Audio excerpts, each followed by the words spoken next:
పచ్చి పుదీనా పచ్చడి వేడివేడి అన్నంలో కలుపుకుంటే చాలా బాగుంటుంది. హాయ్ అండి, నేను మీ మహాలక్ష్మిని.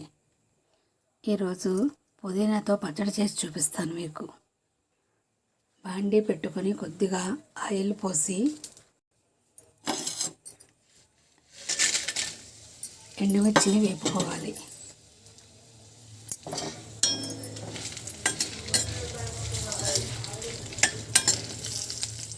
ఆయిల్ పోసి శనగపప్పు, మినప్పప్పు, కొద్దిగా మెంతులు, ధనియాలు, జీలకర్ర వేసి వేపుకోవాలి.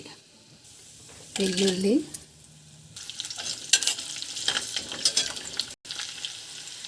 నాలుగు రెక్కల చింతపండు, మిక్సీ వేసుకోవాలి. కొద్దిగా బెల్లం, సాల్ట్ వేసి మిక్సీ పట్టాలి. ఇలా మిక్సీ పట్టిన తర్వాత పుదీనాను వేయాలి. పుదీనాను వేపకుండా ఇలా పచ్చిదే వేయాలి. దాని ఫ్లేవర్ బాగా తెలుస్తుంది. ఇలా మిక్సీ పట్టుకున్నాక దీన్ని తాలింపు వేయాలి.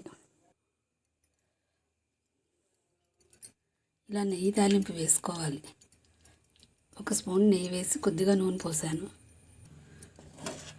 నెయ్యి కాగిన తర్వాత ఆవాలు, జీలకర్ర, ఎండుమిర్చి, ఫ్రెష్గా దంచిన వెల్లుల్లిపాయలు, కొద్దిగా పసుపు, కాస్త ఇంగువ వేసి తాలింపు వేగనివ్వాలి. చల్లారిన తర్వాత చల్లారిన ఈ పోపులో పచ్చడి వేసి కలపాలి. ఈ